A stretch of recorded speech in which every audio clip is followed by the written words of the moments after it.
evening, everyone. If you're ready, we'd like to get started. Welcome to the Robert H. Jackson Center.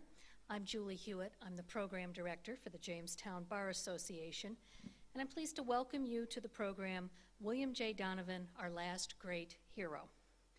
Tonight's program is jointly sponsored by the Robert H. Jackson Center, the Jamestown Bar Association, and the Bar Association of Northern Chautauqua County. I'd like to thank Chuck D'Angelo, who's the president of the Jamestown Bar. Chuck, you want to give a wave? Way in back. For the co-sponsorship, and I'd like to thank Michael Bobsine from the Bar Association of Northern Chautauqua County, and I don't believe Mr. Bobsine's here tonight, for co-sponsoring this. I'd also like to thank the Robert H. Jackson Center staff, and particularly Carol Drake, who's the only woman I know who has a caterer on speed dial. And you'll find out more of that tonight when we have our dessert reception after the program. I'd also like to thank the Chautauqua Regional Community Foundation for their generous offer to underwrite the cost of our dessert reception tonight, and also for sponsoring the distribution of the book that you received tonight. They've been a big supporter of many programs here at the Jackson Center, and we certainly all appreciate that continued involvement in our community. I'd also like to give special thanks to any high school students that put aside their other commitments and came tonight, one of whom is my son. There will be a quiz on this when he gets home, of course. Our program tonight will be moderated by Greg Peterson. Greg was one of the people who was really key with his keen eye for history and bringing together all the elements that enabled this center to form. And Greg is very important in that effort as it continues today.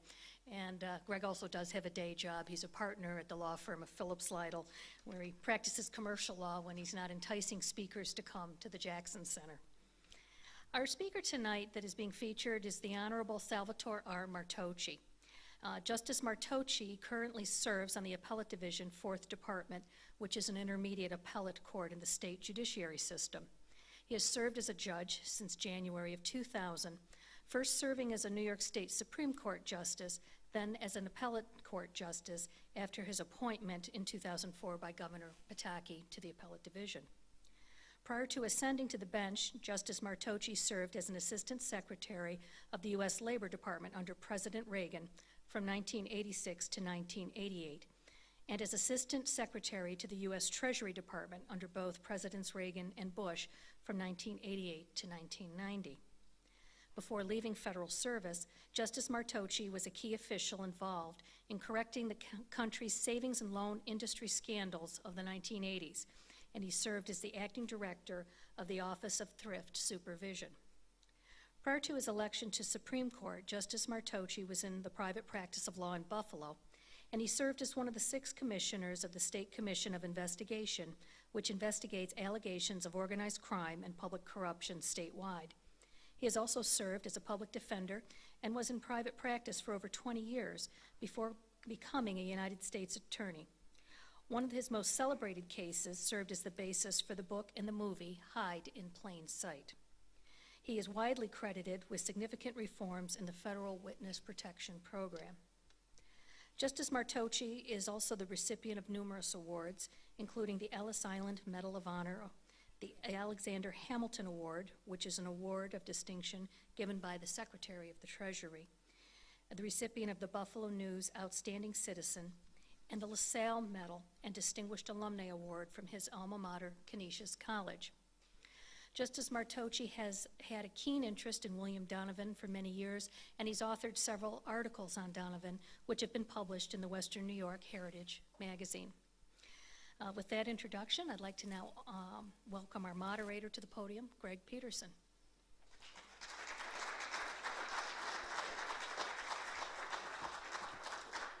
Thank you, Julie. Thank you, one and all. We're thrilled to have Justice Martoche. It's been a long time. We've tried to convince him to come down from Buffalo and share one of his passions at a place which is certainly one of our passions. And there, as you will see, a direct connect between the two passions, and we're thrilled that we're going to be able to explore that today. I just want to start off with one additional footnote, and that is one of the books you'll be receiving today is a book entitled Murder by the Millions, and it's authored by Whitney Harris. This is Whitney Harris. You, for those who've been here at the Jackson Center, may have met him. He's 96 years old. He's the fair-haired boy of Justice Jackson at Nuremberg. His family, together with mine, will be together at Nuremberg next week, if you can imagine. And he's going to be honored right in the courtroom 600. So I've had lots of reasons to stay in touch with Whitney Harris, and I told him about tonight. And tonight, he was thrilled to know about Justice Martoche. They've met. There's pictures in our archives of the two of them. I think there's a baseball on Justice Martoche's mantle, signed by Whitney Harris. And Whitney Harris authored a book which we, the Jackson Center, published. And he said, you know, for all those who attend, let me just, procure all of those books, make sure as my salute to Whitney Harris's boss. He had two of them, General Donovan, and as well as Robert Jackson, and as a salute to Justice Martoche in tonight's event, he's making this available to everyone. So we thank Justice Martoche for coming down to trigger that kind of beneficence. In order to help put things into a proper perspective for tonight, one of the things that we're going to do is show a short movie. WNED produced it, and it's a terrific piece on the life of General William Wild Bill Donovan. And you'll see the esteemed Mark Russell, the esteemed Justice Martoche, and many other luminaries who were part of this wonderful documentary. After that concludes, Justice Martoche wanted a few minutes to sort of enhance that which we will be seeing, and then he and I will sit there and we'll talk a little bit, and as time permits, we'll ask the crowd if they'll have any particular questions of Justice Martoche, and he'll probably take questions not just limited solely to Wild Bill Donovan.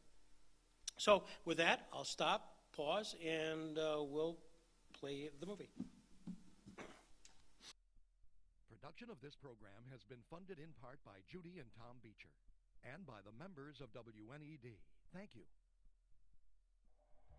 In 1962, the doors of a new state office building were opened in downtown Buffalo. It was named after General William J. Donovan, or Wild Bill to most Americans. Born in Buffalo, the son of Irish immigrants, he rose on the world stage as a World War I hero, international lawyer, and father of the Central Intelligence Agency. We shall have to match Germany's military and sea power if we wish to maintain our way of life. Today, the Donovan building waits for demolition. In the lobby, a single rose placed where a portrait of Donovan used to hang serves as a memorial to the man whose name many recognize but whose exploits few know. Joining us for a look back at one of Buffalo's favorite sons are political satirist Mark Russell and the Honorable Salvatore R. Martoche as WNED explores the little-known story of Buffalo's Wild Bill Donovan. First of all, how did he get that name, Wild Bill?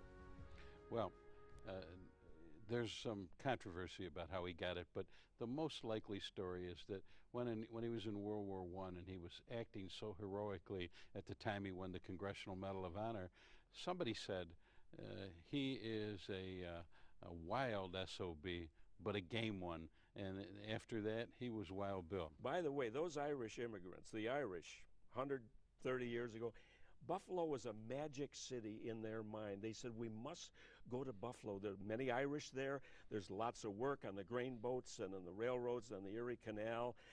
And they got here, and it was known as the First Ward. And they got here, and it was described as a dank, sodden place of shanties. Were they poor at all? Or, the Donovans were better off than most, but they were still poor. William Donovan, one of 10 children, was born in 1883 at the foot of Michigan Street in Buffalo's old First Ward in the shadow of grain elevators and railroad yards. That's a rough and tumble place, and you don't get by on charm alone. You get by on being very loyal, very good friend, and also a very sharp person. But hard work and a touch of Irish luck were on the side of the Donovans when they eventually made their way out of the First Ward.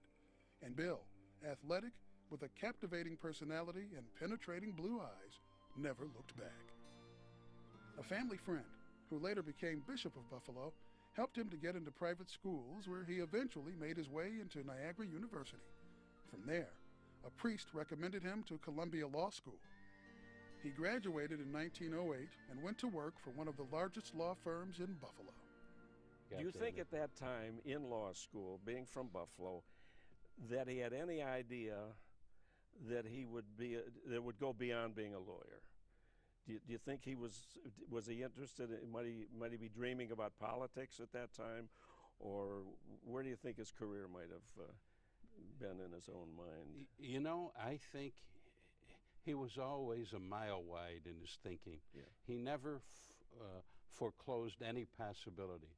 That was his great strength and his occasional weakness. Okay, so he's a law student. He's an athlete. Back in Buffalo, and tell me about this group of guys that it sounded like they formed their own army. It sounded like like Teddy Roosevelt's Rough Riders. What was that all about? You're talking about the silk stocking. Yeah, boys. and I mean, silk stocking. That sounds like a bunch of preppies playing soldiers. It was a pejoric term that was used by people who were sort of mocking these fellas. Oh, good. Okay. Donovan's law career had put him into a circle far removed from his roots in the First Ward. By 1912, he was part of Buffalo's privileged society. That year, he and 41 other Buffalo elite formed a cavalry regiment of the New York National Guard. They became known as the Silk Stocking Boys when at the time the cavalry was seen by most as more of a social organization than military. But for Donovan, it was serious business, and his charm, mixed with his hard driving and often overzealous personality, took him to the front of the ranks. At the beginning, it was Trooper Donovan. Just a couple months down the road, it was Sergeant Donovan, and before 6 months had passed, it was Captain Donovan, commander of the troop. In those days, National Guard units were allowed to elect their officers, and that's how in that very short period of time, Donovan became captain commanding this troop. The boy from the wrong side of the tracks had his first taste of the military, and he liked it. From then on, everything else came second. In 1914, he married Ruth Rumsey, a debutante from Buffalo's cream of society, and planted himself even deeper into elite Buffalo circles. Now seen as a rising star in the East Coast establishment, the Rockefeller Foundation sent him to assist Herbert Hoover with humanitarian efforts in war-torn regions of Central Europe. It was 1916, and a turning point in Donovan's life. From Donovan's point of view, it was an important trip. It got him in touch with numerous German, Polish, British, and French European officials, all of which added to his own stature as an American negotiator of some significance.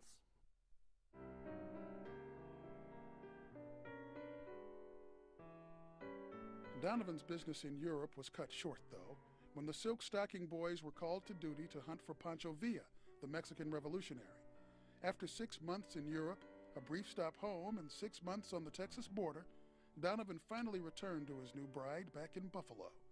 But just 3 days later, and with Ruth ready to give birth, he received orders to report to New York City, where he was named colonel of the famous Fighting 69th.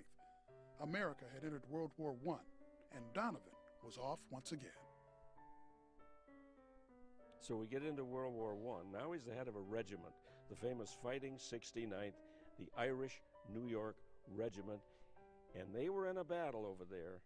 I don't know why it isn't as famous as Gettysburg or Iwo Jima.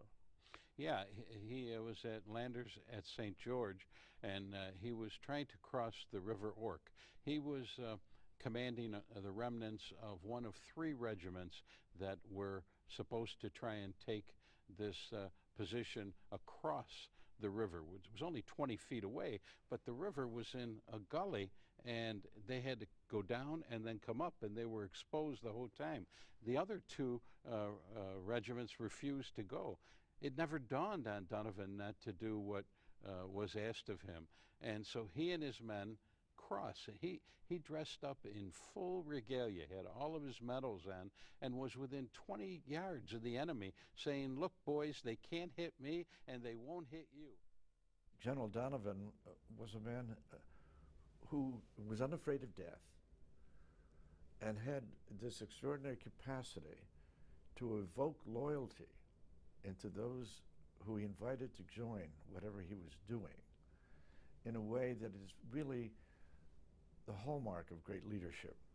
He was so brave, so absolutely undaunted by anything, and the way men just believed in him and followed him.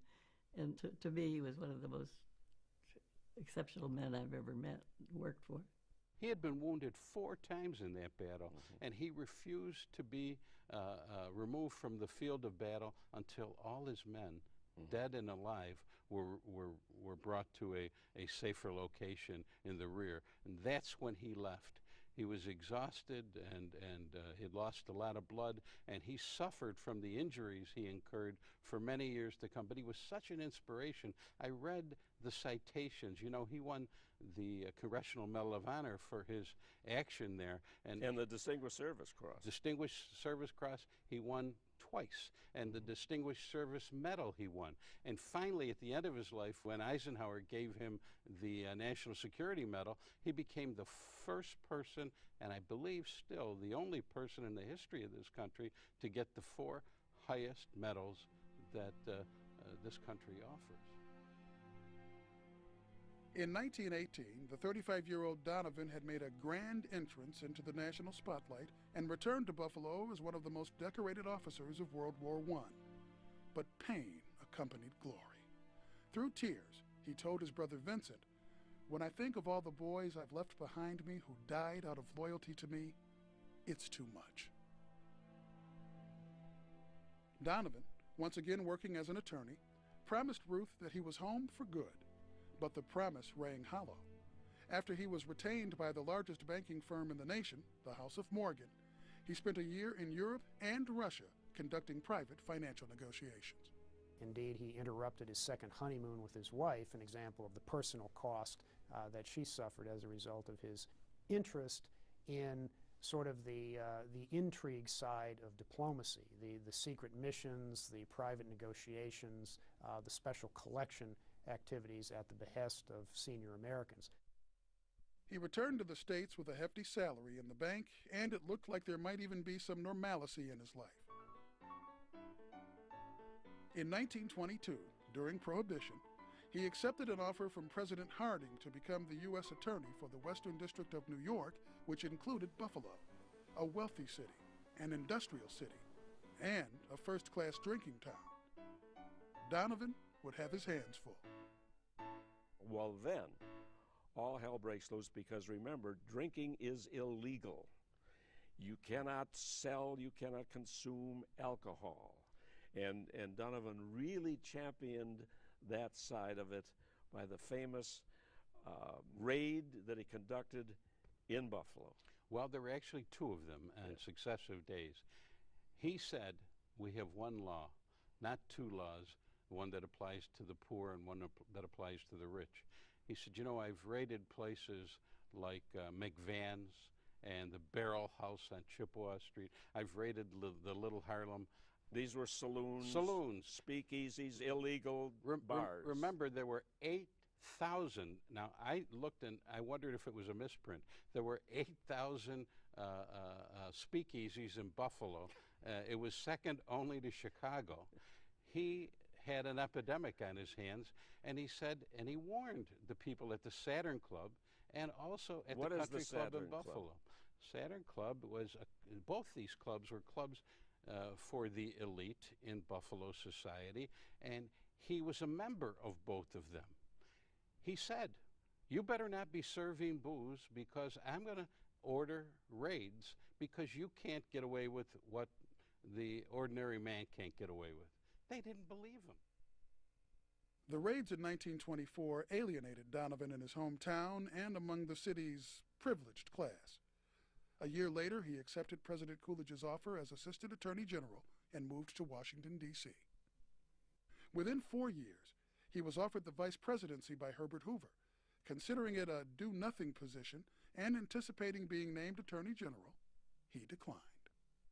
Donovan expected to be appointed Attorney General and had the impression that Hoover had promised him that he would be. But the Methodist bishops objected to a Catholic being appointed Attorney General of the United States. So Hoover offered him several other things. Donovan wouldn't hear of it. He never again spoke of Hoover with any kind of warmth or affection, I can assure you.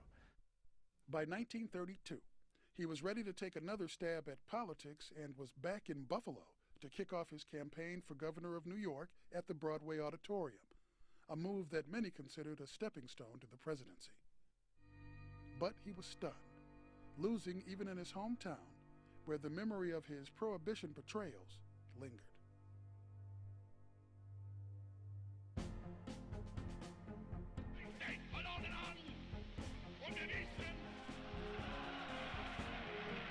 The coming years saw the world thrown into chaos as Nazi Germany advanced across Europe.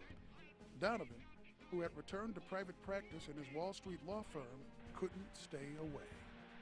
A colleague of his remarked that Donovan had a hobby. The hobby was war. Donovan was not happy, this fellow said. If there was a war on the face of the earth, and Donovan hadn't been there to take a look at it. By 1940, Germany had gained a major foothold in Europe, and England was preparing for certain invasion. We have announced to the world, as well as to Germany, that we intend to support England. The plain fact is that if Hitler wins, our trade, our standard of living, our concept of human life would all be placed in jeopardy.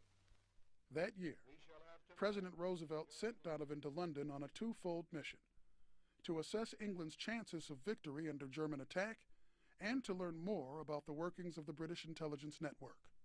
There was a recognition by President Roosevelt that the U.S. lacked a cohesive strategic center of intelligence in our government. There were small groups gathering intelligence, whether it be the Department of State, the FBI, Office of Naval Intelligence, but it was all stovepiped, much like the problems you hear about post 9/11. And I think President Roosevelt recognized this critical lack of good information. Working closely with William Stevenson, a British spy known as Intrepid, Donovan convinced Roosevelt of the need for a centralized U.S. intelligence system.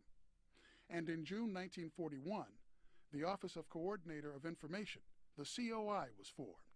It was a start, but it wasn't enough.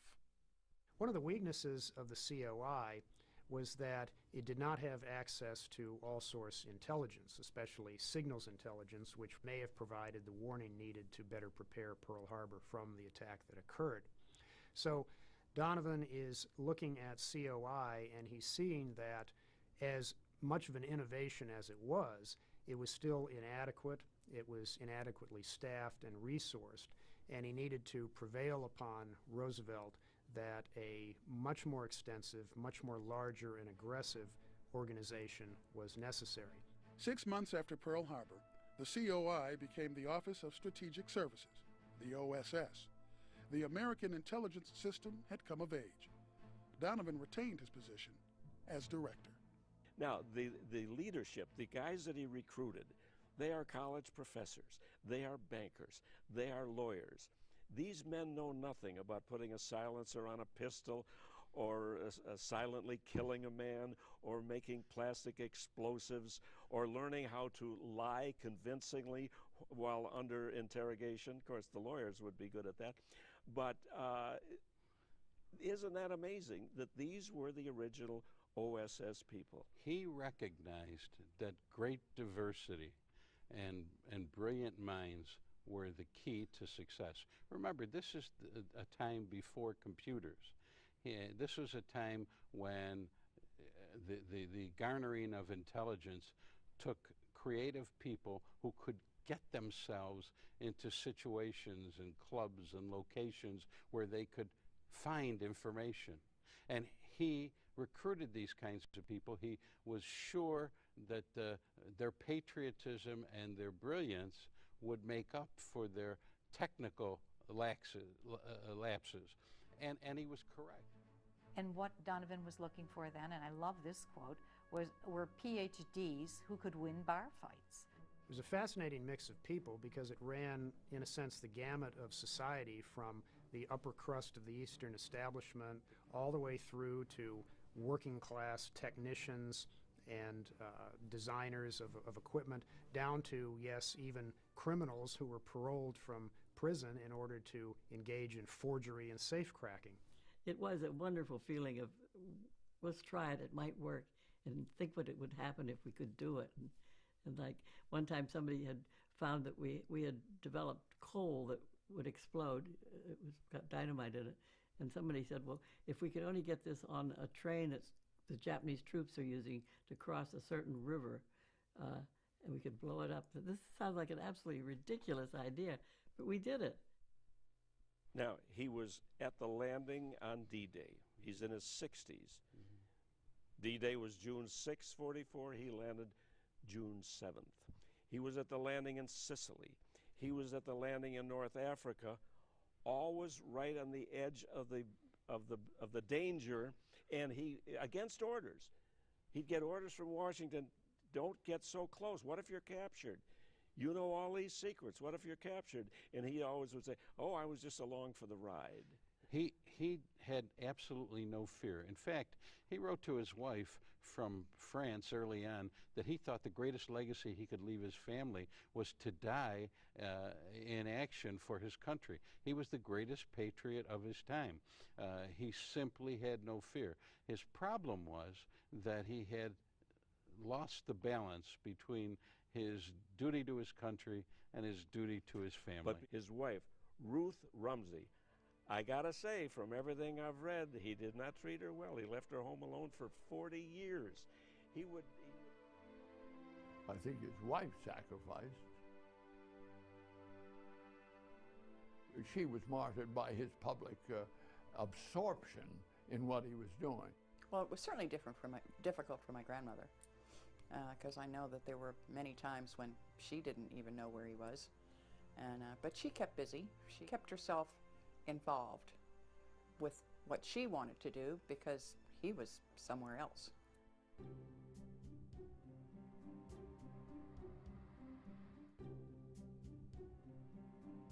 The coming of peace in 1945 brought the demise of the Office of Strategic Services. Donovan struggled to keep the OSS together, but Harry Truman, now in the White House, would have no part of it. He viewed the OSS as a potential threat to American liberty. He was partial to the notion that OSS was potentially an American Gestapo, and he wanted to have it disbanded as a result. Truman did not like Donovan. He cut out OSS entirely, assigned the OS research and analysis to the State Department, and all other parts of OSS went to the military, went to the Joint Chiefs of Staff. He viewed Donovan as a political threat, as a bureaucratic rival, as a source of opposition within the administration, and he essentially just wanted him out of the picture as quickly as possible. Truman gave Donovan 10 days to clean out the OSS offices. But within months of returning to private law practice, he was contacted by another Western New York native who was leading the prosecution of Nazi war criminals at Nuremberg. And Robert H. Jackson, another local boy from Jamestown, he was a Supreme Court justice. That's right. Jackson was asked to step down from the Supreme Court and go over there and head up the prosecution. He agreed to do this. He had two people, his son and another guy. He had no idea how to fund this or how to win the support of the American people. So he had dinner with Donovan, and he realized immediately how much help Donovan could be. Donovan joined him, but he had a real tough time being anybody's second banana. So he goes as his special assistant, as Jackson's special assistant. They go over, and while Jackson is in England trying to get the ground rules straight, Donovan interviews Herman Goring. It's amazing. Two guys from Western New York working know. on such an Yeah. enormous thing. Yeah, and so when he talks to Goring, Goring says, I'll testify against 5 or 6 Nazis. All I want is not to be hung. You give me a firing squad. Donovan's response was, dead is dead. And he said, if that's what you want, we can do that, if that's what it takes to flip you. Well, it turned out that the people who were very close to Jackson said, he had no right to be doing that, and they didn't like that. Jackson, who was a careful lawyer, said we have enough books and records and information to do this. Donovan, who was a theatrical trial lawyer, said, my God, nothing that we have can come near what we can accomplish by putting a live person on to talk about these other folks. And Jackson simply didn't want to do business with that kind of person. The difference of opinion between the two men created a chasm that couldn't be crossed. Jackson, careful and deliberate, didn't back down, and Donovan, proud and opinionated, resigned from the prosecution. But not from the idea of an intelligence agency to replace the defunct OSS, one that operated in peacetime as well as wartime. Call it whatever name you like, but let's set up a well-staffed independent agency to coordinate the information gathered, to undertake all secret work and such supplemental research as other government departments may request, and to analyze and disseminate continuously. In 1947, Truman was finally persuaded. That year, he signed the National Security Act and the Central Intelligence Agency was established. But General William Donovan was out of the picture.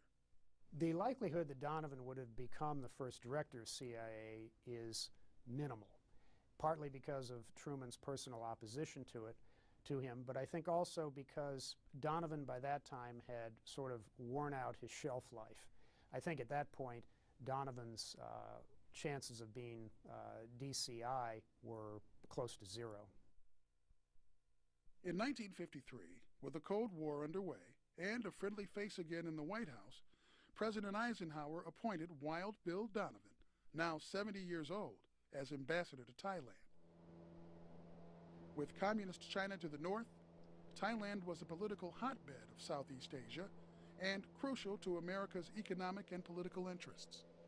He was looking for something that marked his entire life, being at the edge, the cutting edge of where the United States was going, being involved with its security, being concerned about its future relationships to other countries.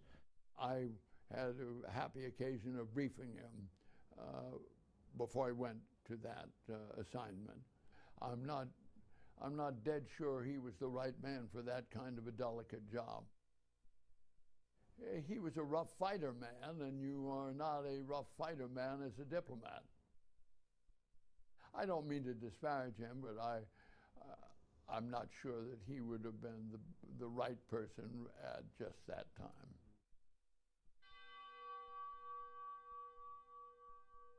Thailand was Donovan's last appointment. In 1959, 4 years after he resigned as ambassador, he died. His wife Ruth and William Vandenhovel were at his bedside. My tears reflected this extraordinary opportunity that I had had to know him, and to know him as no one else of my generation certainly was going to have a chance to know him, and to be grateful for the introduction to American history and to its role in the world through someone who was so symbolic of all of the values and ideals that I had identified with our country. Today, the Central Intelligence Agency is tied inextricably to the legacy of William Donovan and the OSS. Considered the father of the CIA, his portrait appears first in the gallery of directors. He rose on the stage, and the world stage, out of the First War in Buffalo, to accomplish a great deal. But I think we should remember him for his courage, for his patriotism, for his dedication to his country and to his roots. I think he was exceptional. Most people in this town have no idea of the great contributions that this extraordinary man from the foot of Michigan Street is responsible for. And that shouldn't be. We should remember him and his accomplishments. Amen.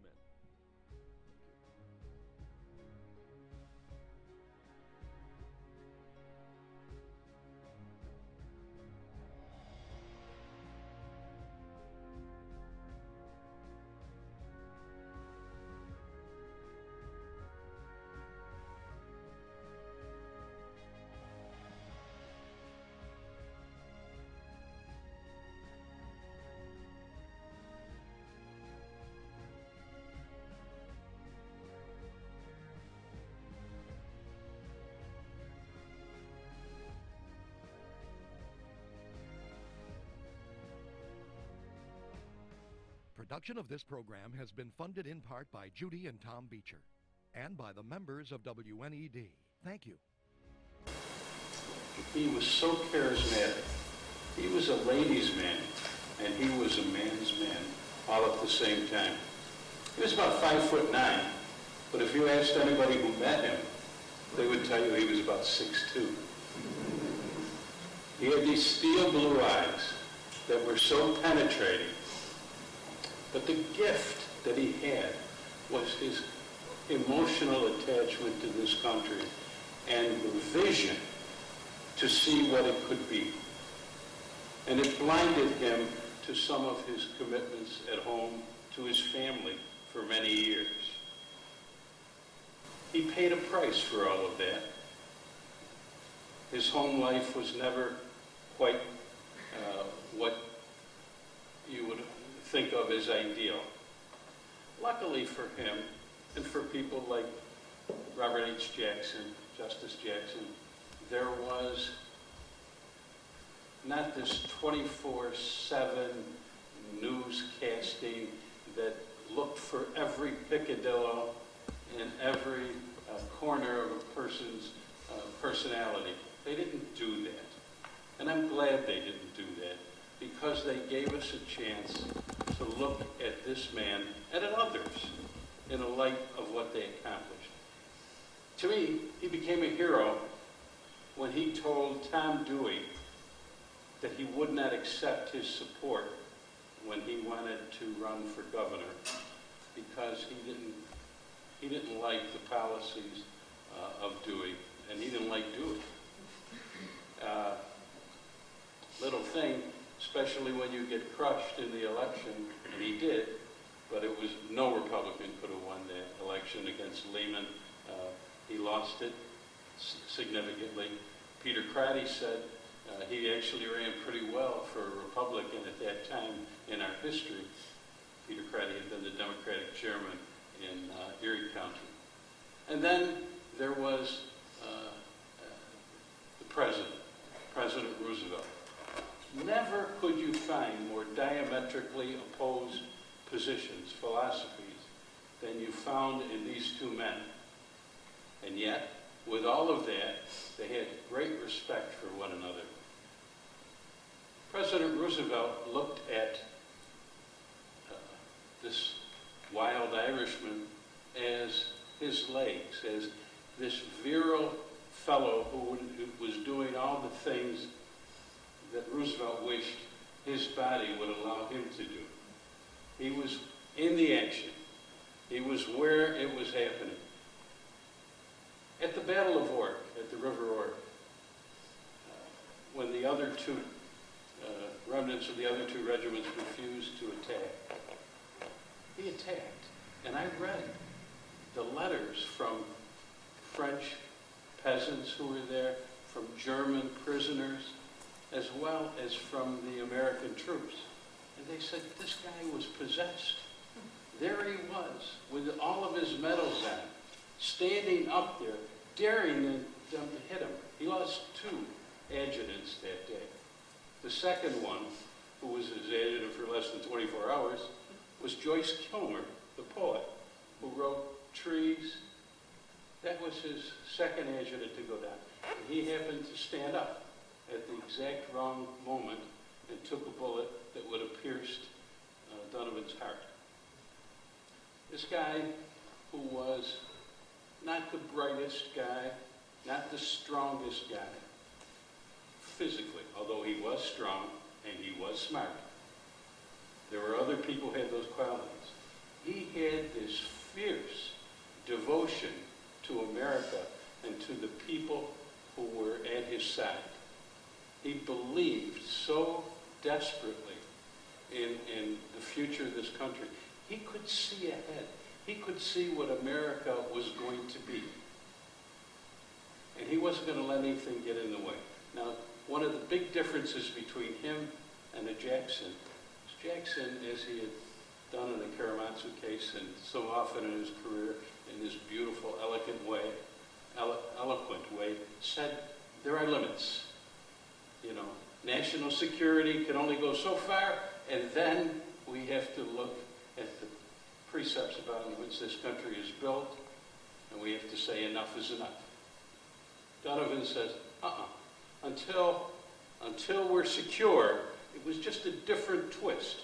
Until we're secure, we have nothing, and we can't build on anything. So we have to maintain our security. The British, with whom he formed a major alliance, loved this guy.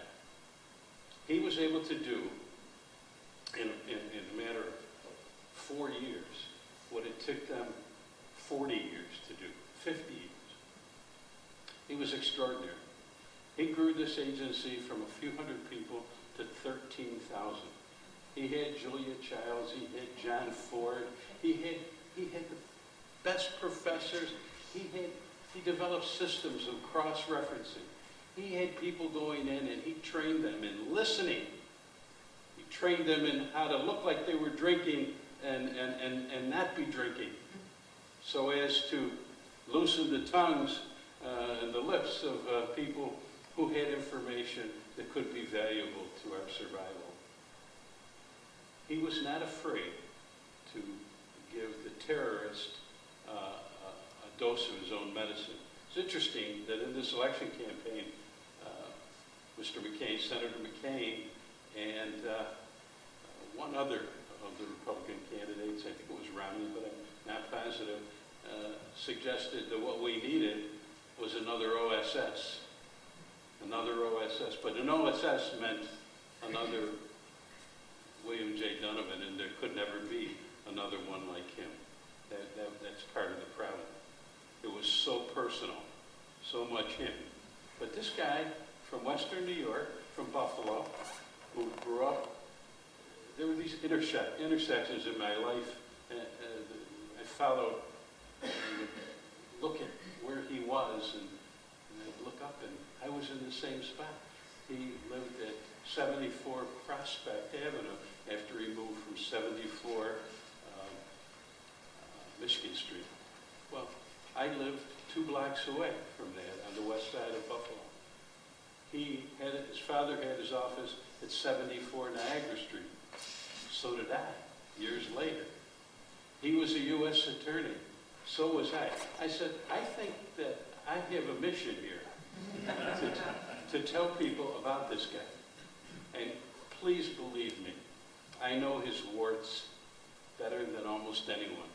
They were there, and they were real. But with all of that, there's never been a greater patriot. There may have been some who were his equal, but none who surpassed him. Now, Greg and I are going to have a little conversation, and I just want to say before we do, what Greg Peterson has done for the memory of Mr. Jackson, what he's done with this center. I remember, Judge Gerasi, do you remember coming in here years ago when this place was, I mean, and to see it now, just a tremendous tribute to him. And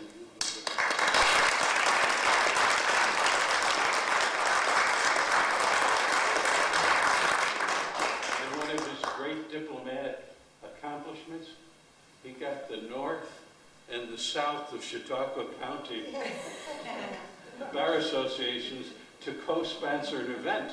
That in itself. But it's an honor to be here with you tonight, and we'll talk a while, and then any questions that you think I can answer, I'll be happy to try. Last great hero, you talked a little bit about what it was that drove you to intersect with him, but there had to be at some point a tipping point, a personal confrontation with the memory of William Donovan, because you never met him, did you? No, I'm ashamed to say I was too much of a kid involved in those things. He died in 1953, and I was just not aware, as I should have been, of his greatness at the time. I could have met his children. I did talk to his grandchildren. His son died shortly before I really went on my crusade. His son, quite an interesting guy, married a friend. There were two children. Donovan had two children. He had a daughter, Patricia, who died at 23 in an automobile accident. She was speeding, and they lived in Berryville, Virginia at the time. And he never quite recovered from that. One of her girlfriends was from Warren, Pennsylvania, Mary Grandin. Mary Grandin wound up marrying David Donovan. Now, I really think that it started with her infatuation with Wild Bill. Like so many girls and women, the guy just was overwhelming. His persona was just overwhelming. He was charming. There was a line that John Ford used. He said, "This is a guy who would parachute behind enemy lines, get into firefights." Can I say a bad word? Sure. We'll edit it.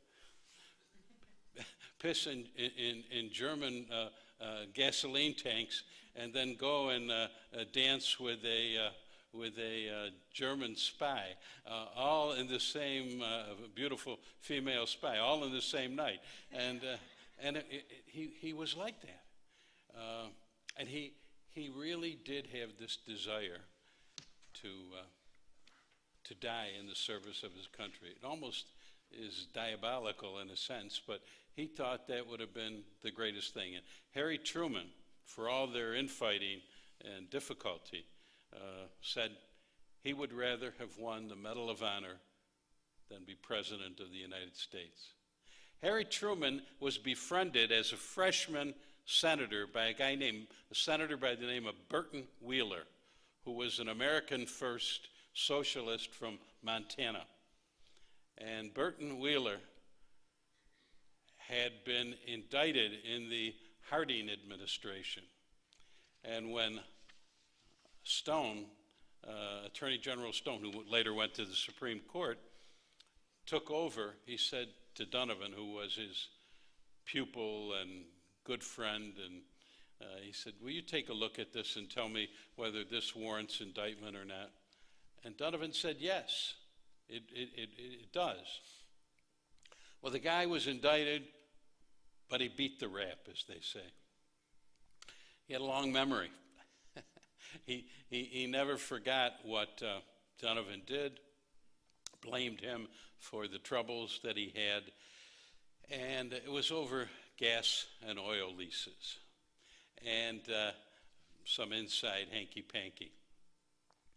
In any event, when Truman became president, he had been poisoned beyond belief, and the fact that he was cut out by Roosevelt in the dissemination of the information that was being gathered by OSS, he knocked them out. And you saw the way he did it. He gave him 10 days to disband this 13,000. It was really pretty petty stuff.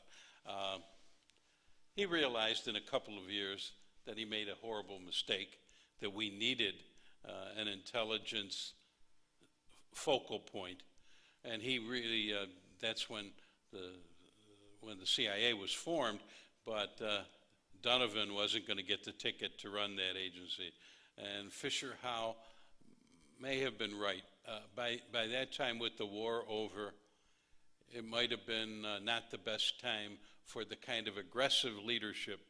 See, Donovan believed that you do not grasp greatness unless you're willing to take chances. He was not afraid. He was not paralyzed by failure or by the threat of failure. His position was, when we stumble, we always stumble forward. And that's the way he lived his life. I'm happy to say that by the end of his life, it was filled again and again. He formed one of the great international firms in this country, Donovan and Leisure. He led the effort for a united Europe well before the modern position took hold in this country.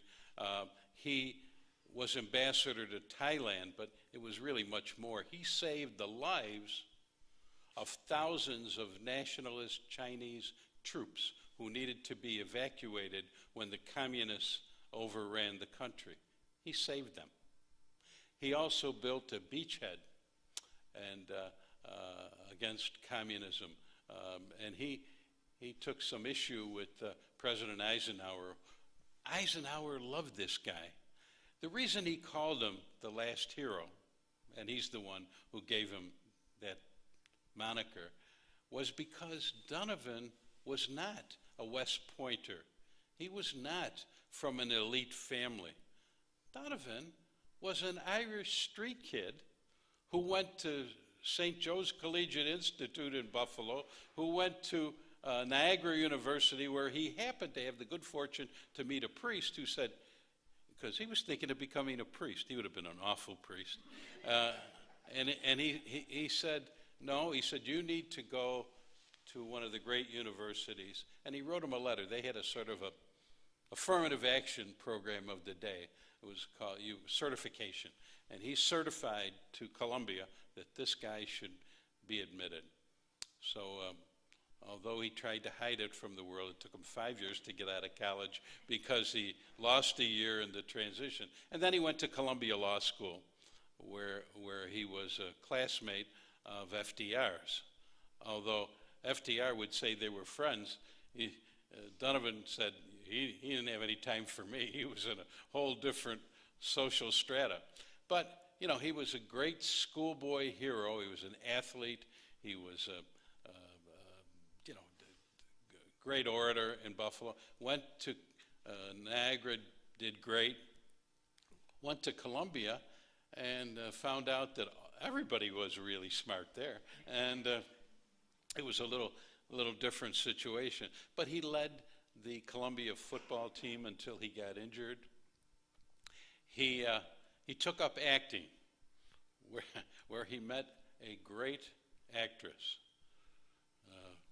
I will not divulge her name, but she gave him private lessons on a regular basis. And he would take the train. When he came back to Buffalo, he would take the train dutifully on Friday after work to New York and come back on Monday morning. And he did this for a while. But this was a colorful guy. This was a special guy. What was the aha moment for you, though, personally, when you said, I'm going to take and do a little more research than just be the normal guy? Because your life, in many ways, tracks his. Buffalo guy, you live in the same neighborhood, you literally go to Washington, you perform service for the government, and then you decide to come back, and Donovan did sort of the same thing. Donovan never looked back, ever, on anything. He just charged ahead. I was just full of his confidence. You couldn't help being motivated when you saw how sure of himself he was.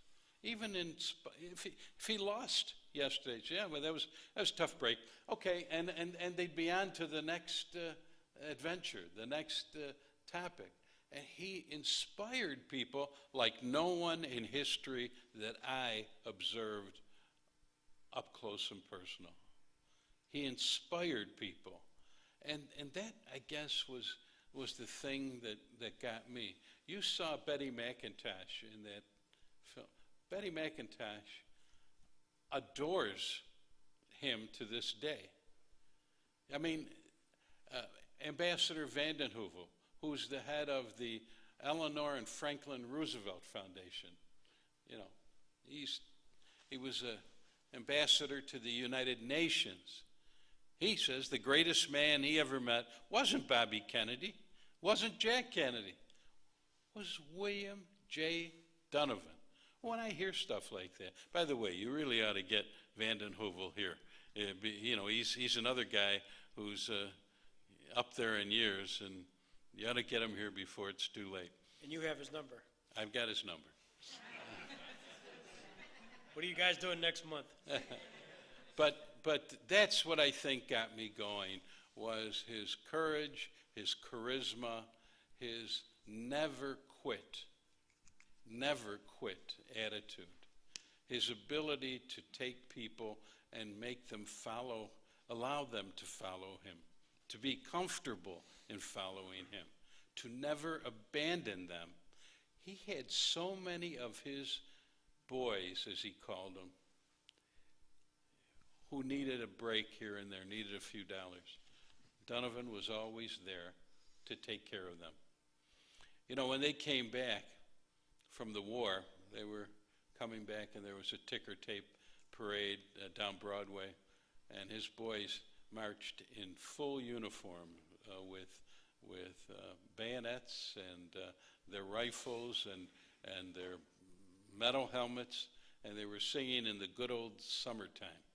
And there was which was sort of their informal song, and they came to where the wounded and those who could not make the march with them, and the families of those who died, which were a significant number, and he stopped them and brought them to present arms, and it brought tears to the eyes of everyone, including him, when he did that.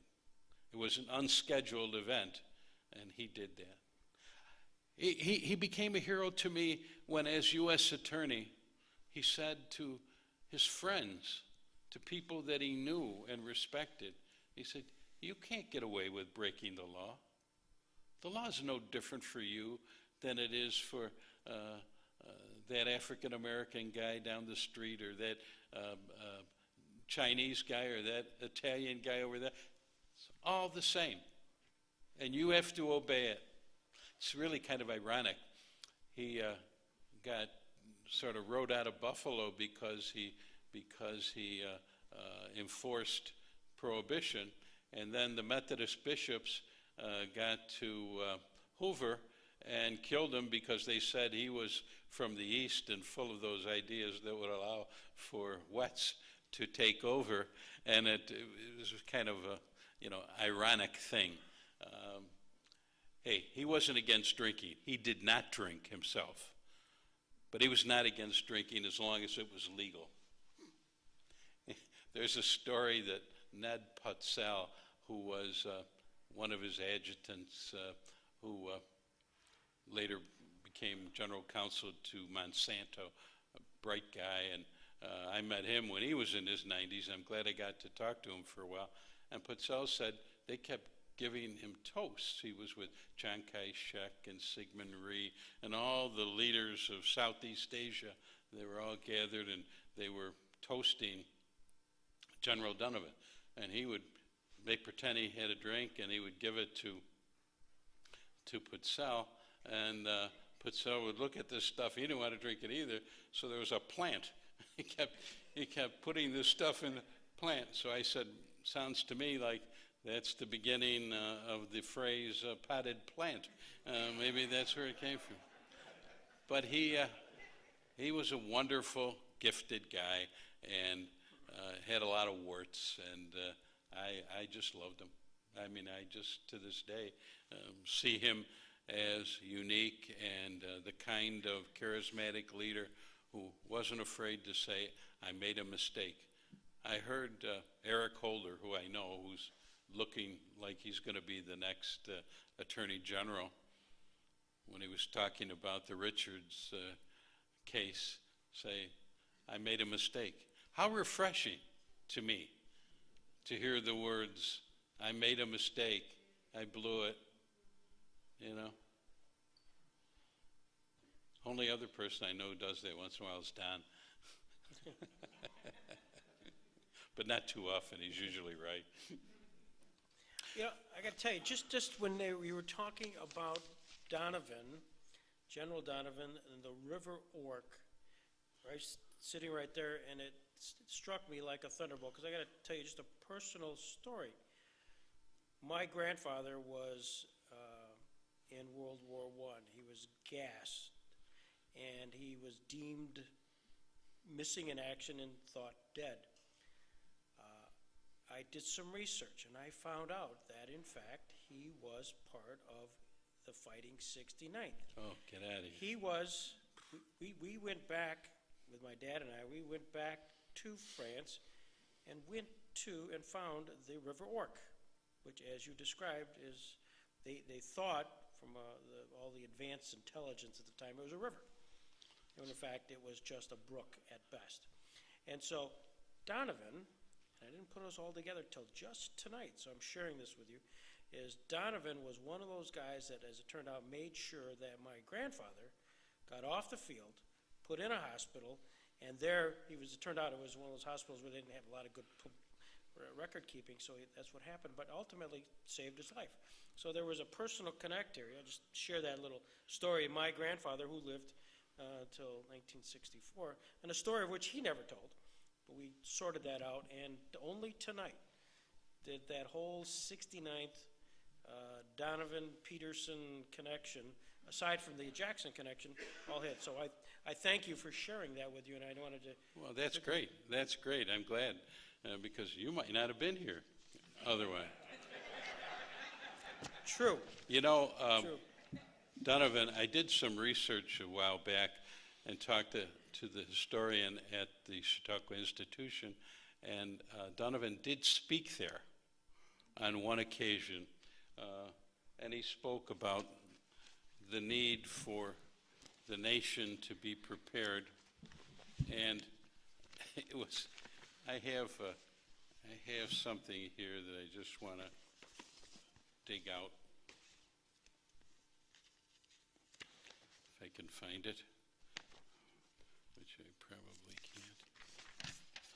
The official program was in the Chautauquan Daily, and that's all right, I'll pick it up later. It shows him speaking at 1:30 on the need of intelligence in order to formulate a foreign policy. And next to it is an ad from Panama Rocks in Panama, New York, and it says, "A site worthy of a long journey."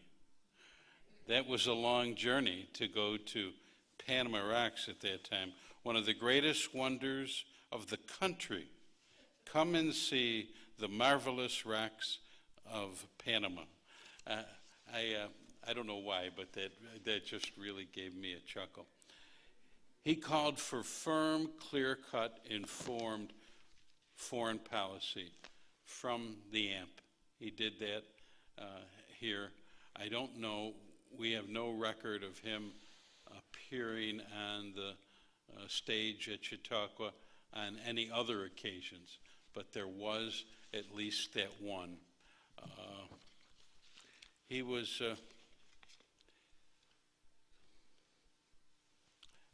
just a special guy, Greg. This movie was 30 minutes that we just saw. If WNED told you, Justice Martoche, you've got an hour, what would you have added? Oh, gee. One of the things I would have done was concentrate more on his time in Buffalo, because the formation in Western New York, the formation of so many things in his life really are the result of people who took him under their wing. We talked a little bit about, there was this priest at Niagara University who got him to go to Columbia, his Father Egan, who, when he said he wanted to be a priest, he said, no. He says, you're going to be a lawyer or you're going to be a politician. He said, that's where your calling is. There was Bishop Quigley, who was the first American-born bishop of the Catholic Diocese of Buffalo, who helped this kid go to Miss Narden's school and then to, which is now Narden Academy, but was a very special place even then, and helped him to go to St. Joe's Collegiate Institute. There was this mother of his who was just a dynamic woman who had him keep his faith through all the trials that I've talked about. Now, I will grant you that he was at times what we might call a cafeteria Catholic. He was a little bit selective about the things that he followed or didn't, but he never wavered in his strong beliefs in God or in the church. And I think that I would have concentrated more on that. I would have talked about his time in Thailand, because there's no way that I could tell you how valuable a service he performed in Thailand. There's one other little bit of service that you should know about. Do you remember the Hungarian freedom fighters? Well, when that was going on, we sort of romanced with our fingers crossed those patriots in Budapest. They had every right to believe that they were going to receive aid from the United States, which never came, and they were being hunted down and shot in the streets. Donovan raised a few $1 million to evacuate. You may or may not remember the thousands of evacuees who came to this country and to other Western European countries from Hungary. That was because of him. He was a mile wide. He didn't always have the follow through. He didn't always have the discipline to stay with one thing. His mind just worked in too many directions at once.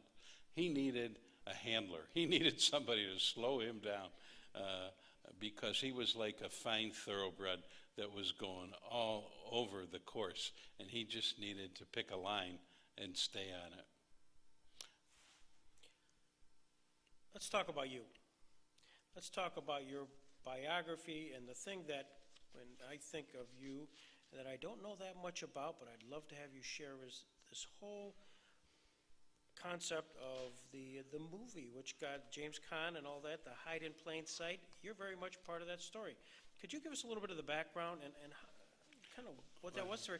Because many of these folks saw that movie. Well, if you saw it, you know it was a pretty terrible movie. But the story itself, the real story, is much better than that movie. And the book is much more accurate than the movie was. It really just sort of fell in my lap. A fellow came to see me, and he told me that the government had taken his children away from him. What was your role at that time? I was a private practice. I had a little private practice of my own, and this guy came to see me, and believe me, he had been to see a number of lawyers before me, and nobody was dumb enough to take this case. I mean, there was certainly no money to be made here, but it's one of those things that I always looked at as one of the reasons I went to law school. You know, the opportunity to do this doesn't come along too often in your life. So when I could dig into it, not only for his sake, but for the sake of future generations, the government, our government, should not be taking your children away from you because they can cut a deal with a criminal. You see, Patty's ex-wife had taken up with a mobster. The mobster gave them testimony that was important against some high-level organized crime figures. In return, they promised him that they would give him a new identity and move him. Well, they thought they were moving his family with him. There was not careful vetting of the whole issue, and it turns out they were moving my client's children. Now, my client had never done anything wrong, and he spent 7 years with me. We went up to the Supreme Court. We went all around trying to get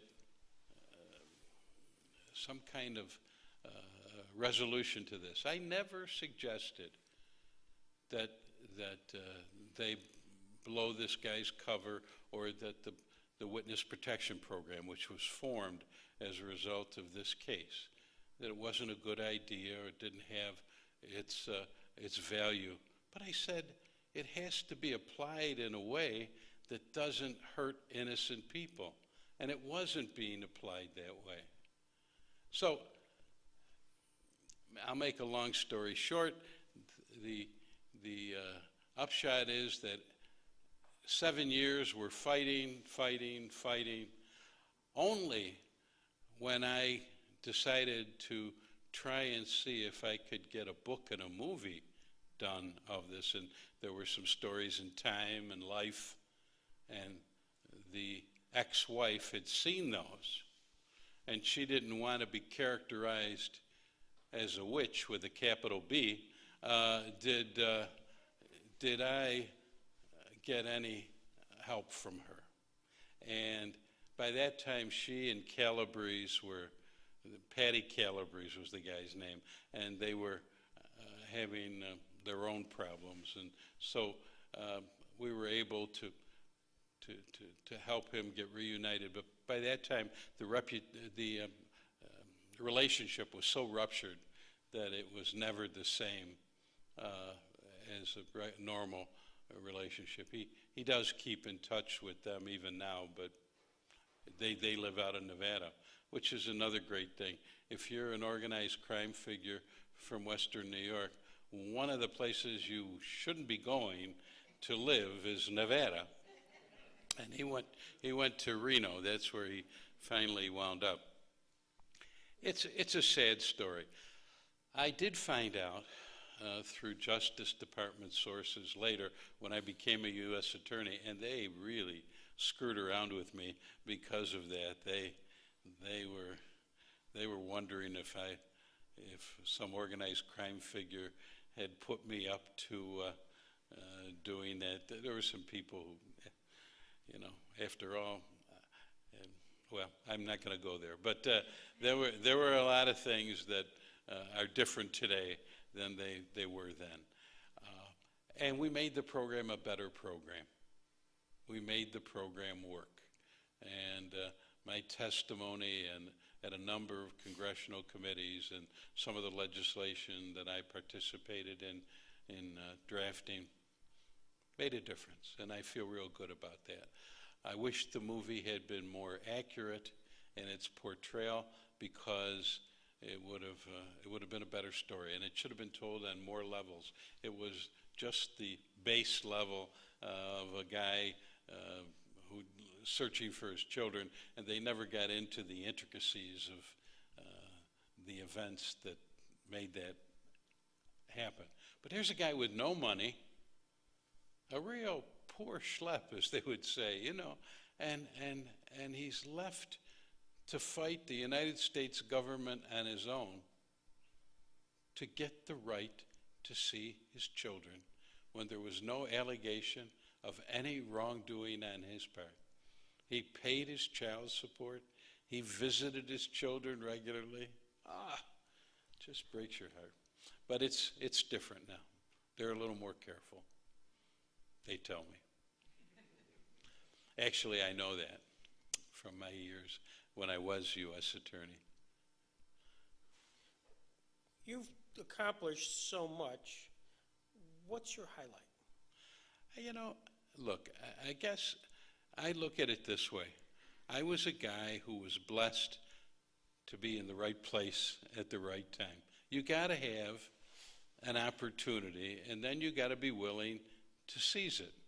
You can't, as Donovan would say, you can't shrink from the opportunity to face down the opposition. If you have clean skirts, you go for it. You do the best you can, and I tried to do that. They're all highlights. I've loved everything that I've done. I've never had a day where I said, I wish that I didn't do that job. I loved being U.S. Attorney probably as much as any job I ever had.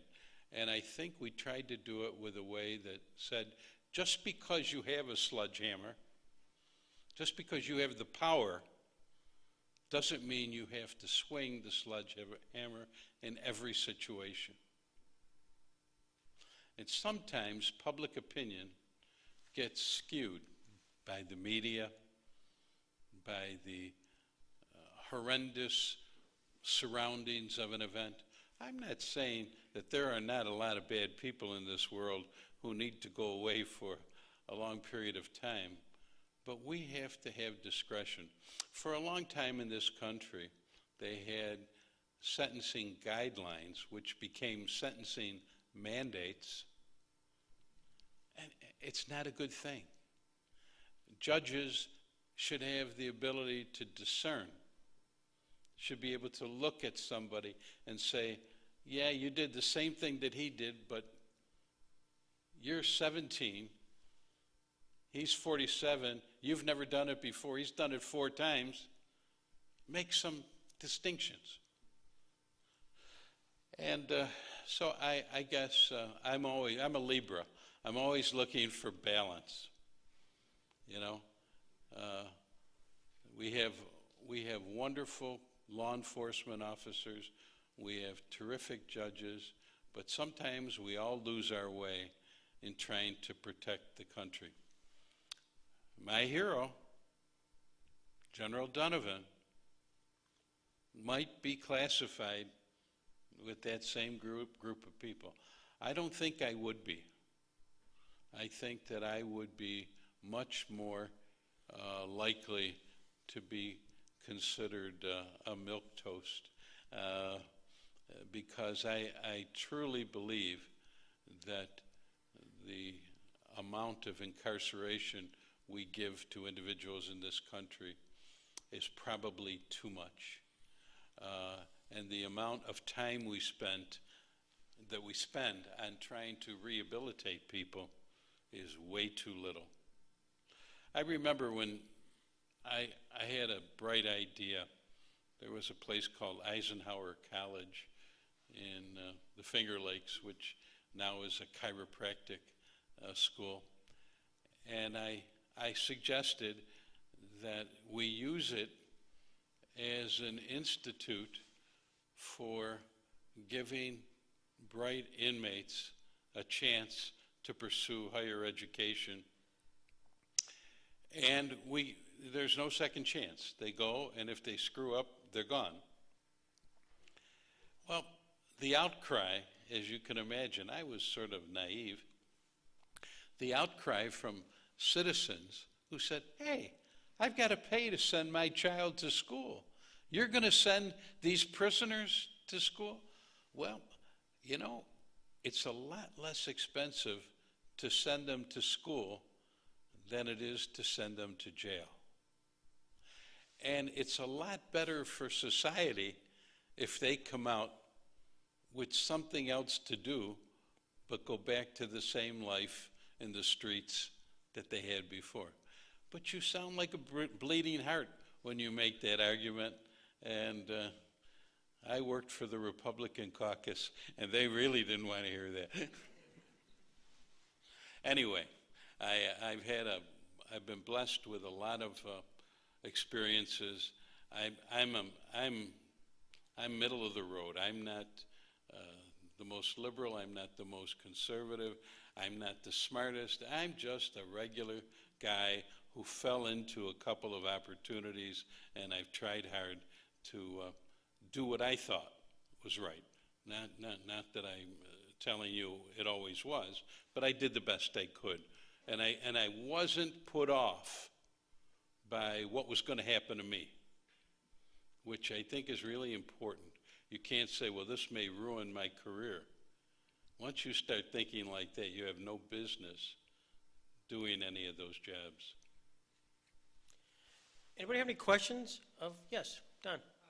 Having been a U.S. attorney, and I am familiar with Jackson's letter when he was Attorney General to the U.S. attorneys, telling them essentially, and Greg can quote it better, to stay out of politics and don't think you're the best thing that's walking the street.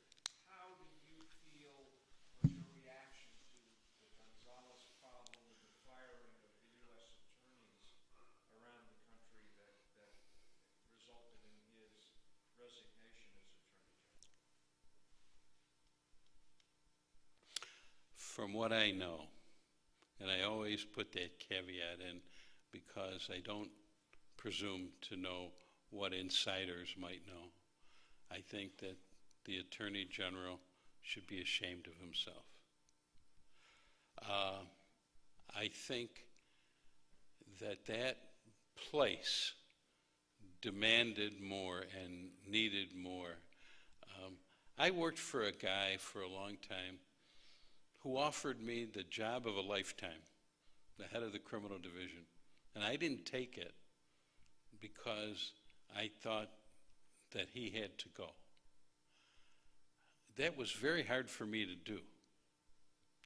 But I did it. And he was a great guy. And when I was U.S. Attorney, he never interfered with what we did. He gave us some marching orders, and we took them, and we went with them. Today, these marching orders are like report cards, and it wasn't like that. But the Attorney General sets the tone, Don. The Attorney General has got to lead the way, and he's got to have people around him who know the difference between, you can walk on the edge if you're a criminal defense lawyer. You can dance on that edge. But as a prosecutor representing the United States of America, you can't get too close to that edge. It's not right. And that's how I look at it. Ron? In the book on Donovan, with regard to World War I. Which book are you talking about? American's Greatest Hero. That book by, I'm drawing a blank now, but okay. They cover this battle in World War I. And it was my understanding, and I may have misread this, my understanding that Donovan was kind of in charge of the thing, but also Harry Truman was an artillery commander in that and refused to go forward when he was ordered to do so, and that was what the connection was with regard to Truman cutting down. I've heard that story. I don't believe it.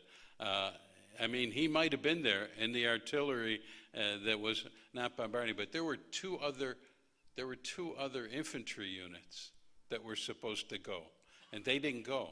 Now, I had heard allegations that one of them was under the command of MacArthur, Now, I don't believe that either. By the way, MacArthur said that the greatest soldier he ever saw and the greatest officer that he ever saw in battle was Donovan. So, I mean, you know, I don't know that, so I won't say it. There's Personal animosity on the part of Truman. Yeah. Toward Donovan. Yeah, I think it came from that Burton Wheeler, Senator Wheeler. But you may be right, and see, I'm not a historian. I'm a buff, as they say. You know, I'm a student. I'm still learning. I wish I could get a grant. Maybe I'll get somebody to give me some money so I could go and spend some time in the Library of Congress and really go to the War College and dig some of this stuff out. But I don't know the answer. Yes. Sir, I've read a lot about Mr. Donovan, but you referred back to his time in New York when he was a practicing attorney during periods of peace. What aspect of the law did he do? Criminal law, or do you know? Donovan? No, he was, first of all, he was first and foremost a financial lawyer. He represented huge banking interests and concerns, international conglomerates. He was always doing business with the French and the English. If you heard him in those clips, he didn't sound like he came from the east side of Buffalo, did he? But then again, neither did Justice Jackson. They developed this way of speaking that talked to me about their new life, but I think he was a great antitrust lawyer. I think as a trial lawyer, he sometimes didn't have his facts down as pat as he should, but he won often just because he was just so charismatic. But when on appeal, I don't believe he ever lost an appeal in the Supreme Court, and he did a lot of antitrust appeals in the Supreme Court. So he was a fine lawyer, and he had this sense for the theatrical. And when he came up against Justice Jackson was a man of definite principle. And he said, we're not going to do business with these people. And Donovan said, what, are you crazy? You know, he's not asking for anything other than to be hung rather than to be shot, and we can put him up there. And Jackson was afraid that once Goering got up there, he would take the stage and maybe double-cross them. He was not going to do that. Now, there is a story that Purcell told me, and I think it's not true. He told me that he was one of two people who went in to see Goering after they couldn't keep their promise to him about the firing squad, and gave him the cyanide tablet that he used to take his life. I don't think that is true, but he did tell me that. Yes. How important was the work of the OSS to the wartime members? I'm sorry? How important was the work of the OSS to the wartime members? How good was it? How important? It was priceless. It was absolutely important. It saved our country thousands and thousands of lives. It saved us from having the war come to our shores because we had intelligence. We knew what they were doing. God bless the Navajos. We used those Navajo. That was Donovan who said, you know, those guys got something going there. You know, we should take advantage of it, and he did. I can't overestimate the value of the contribution of OSS. You know, it was superlative. I remember there's a story, he and Donovan, that is, and Secretary of the Navy Frank Knox were going over on a trip for President Roosevelt, and they flew from from wherever they were to Pearl Harbor. It was a couple of thousand miles, but we had to have some things that justified it. There's one theory that President Roosevelt knew about the attack coming in Pearl Harbor, but that he needed that attack to take place before he could motivate the American people. I don't think that's true, but there are people who swear it is. But to repeat myself, they were very, very important, and that was the birth of the American intelligence system. But he loved the intelligence aspect, he loved the scientific aspect, he loved, putting this all together. Remember, in this age before computers, he had all these cross files and checks, and it was really kind of nifty. But the thing he liked best was special forces, and he considered those his special boys, and he would parachute into behind enemy lines with them on a number of occasions. Any more questions? If you had to find yourself speaking for General Donovan today, and he said, Justice Martoche, end tonight's performance, and you articulate on my behalf my legacy. What is the legacy of General William Donovan? Well, I think his legacy is that fortitude, love of country, determination, dedication has no substitute. He would say, if you believe in something, you have to put your entire heart and soul into it, or you're a fraud. And he would say, the world is full of frauds, and you have to be different. And he made people different. Alan Dulles, who would become the head of the CIA, was one of his boys in OSS. And it was Alan Dulles who was negotiating with the German generals in Africa to get their surrender prior to the fall of Hitler. And Dulles said, I don't know that I would have gone on that mission because the odds were so long, the dangers were so great. It seemed that Hitler had people everywhere. And he said, but I thought of him, meaning Donovan, and I went. And he succeeded.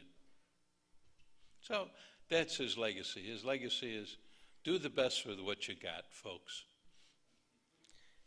On behalf of the Robert Jackson Center, the various bar associations, which seldom get together and join in with something, obviously you brought that together. And on behalf of the Chautauqua Region Community Foundation and everybody here, to Justice Salvatore Martoche, we say thank you. This has been terrific. Thank you.